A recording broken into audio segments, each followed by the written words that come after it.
आगे लगेगा, जिएगा तो टैक्स लगेगा, मरेगा तो टैक्स लगेगा। ये जींद को मैं हरियाणा का दिल मानता हूँ और जब हरियाणा का दिल धड़कता है तो सारे हरियाणा में ऊर्जा मिलती है। और आज मैं कुछ कहने नहीं आया हूँ, आज जींद के लोगों की बात सुनने आया हूँ, इनके अलग अलग विभिन्न वर्गों से सुने, जो हमारा कार्यक्रम है वो सुनने आया हूँ मैं। आज जो जोश है वो एक संकेत है साफ कि 2024 में आने वाली सरकार कांग्रेस पार्टी की सरकार होगी। ये लोगों मन बना चुके छत्तीस बिरादरी। चाहे खट्टर सरकार से परेशान हैं। अब लोग ये कह रहे हैं कि सब कुछ हुड्डा साहब के ऊपर है, किस तरह टिकट बंटवारा करते हैं और जनता के बीच क्या मुद्दे क्या वादे लेकर जाते हैं। वायदा है जो जैसे पहले हरियाणा को नंबर 1 बनाया, हरियाणा को नंबर 1 बनाएंगे, रोजगार में देंगे, शिक्षा में हमने इतना आगे बढ़ाया। इस सरकार ने तो 1 यूनिट तो बिजली की पैदा नहीं करी, 1 इंच मेट्रो नहीं बढ़ाई, 1 इंच रेलवे नहीं लगाई, कहीं भी कोई बड़ी शिक्षण संस्था नहीं लेके आए। आप सब जींद के हो, जींद में रहते हो ना, एक काम बता दो इस सरकार ने के दौरान 9 साल में हो जींद के, कोई यूनिवर्सिटी बनाई हो, कोई और रेलवे लाइन बनाई हो, जो बननी थी इंडस्ट्रियल वहाँ वो भी गई, वो भी विकास नहीं हुआ। तो ये आपके सामने है स्वास्थ्य हर बार। इसमें आप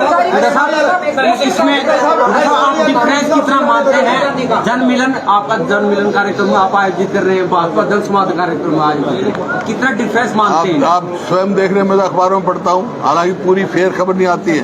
उनके जनसंवाद में तो लोग क्या करते हैं, उनको क्या सुनाते हैं, हमारे को प्यार से मिलते हैं, गले से मिलते हैं, जन मिलन में अपनी समस्या बताते हैं, हम उनकी समस्या उठाते हैं, विपक्षी जो है जिम्मेवारी निभा रहे हैं और लोग हमारी ओर देख रहे हैं। आज ही सेंट्रल गवर्नमेंट ने गंगा जल पे 18% GST लगाया। गंगा जल पे, किस पे? गंगा जल जो डाकघर के माध्यम से मिलता है उस पे आज ही 18% GST लगाया सेंट्रल गवर्नमेंट। अरे ये तो गंगा जल पे लगाया है, आगे लगेगा, जिएगा तो टैक्स लगेगा, मरेगा तो टैक्स लगेगा, समझा?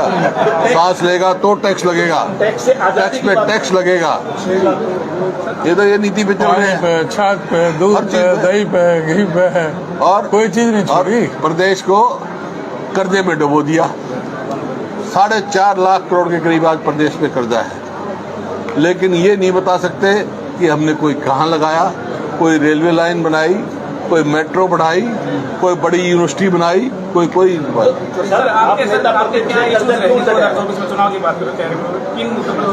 इशू है जो इतनी देर से बता रहा हूँ। हर इशू है, बेरोजगारी का है, महंगाई का है, कानून व्यवस्था का है, और मतलब जो रोज के रोज अपराध बढ़ रहा है उसका है। चौधरी साहब बहुत से कांग्रेसी पिछले चुनाव में भाजपा में चले गए थे, अब बार बार उन्हीं का नाम आ रहा है। क्या लगता है जैसे उनके साथ भी मिलन होगा, पब्लिक के साथ हो रहा है, पुराने कांग्रेसियों के साथ?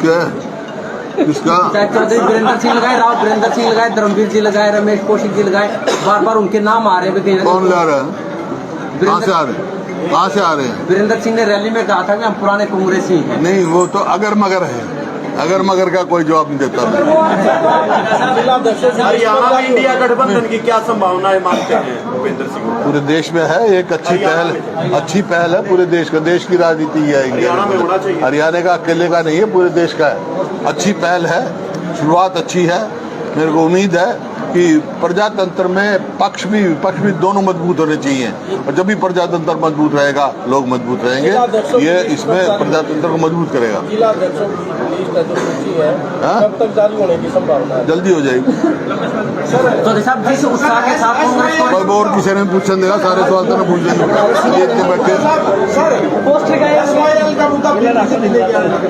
ऐसा है, आज जो SPIL नहीं खुदी है उसके लिए पूर्ण रूप से बीजेपी जिम्मेवार है, क्योंकि जब पंजाब ने एब्रोगेट किया और 2002 में हमारे हक में फैसला आ गया था, वही फैसला अब लागू है। उसके बाद पंजाब ने समझौता एब्रोगेट किया। उस समय मैं सांसद था, हम सारे सांसदों को लेकर प्रधानमंत्री को मिले और प्रेसिडेंट रेफरेंस करवाया। उसका फैसला 2017 में आ गया कि 15 इलीगल था। और उसमें ये है प्रावधान कि नहर की खुदाई सेंट्रल गवर्नमेंट CPWD करेगी। आज मैं हैरान हूँ, प्रदेश के मुख्यमंत्री कहते हैं पंजाब की जिम्मेवारी है, केंद्र की जिम्मेवारी है, बीजेपी की सरकार बैठी है वहाँ, यहाँ बीजेपी की सरकार है। जो फैसला पढ़ लें फिर बात करें, CPWD की जिम्मेवारी है वो खुदाई। पंजाब जो है, पंजाब को सहयोग करना चाहिए।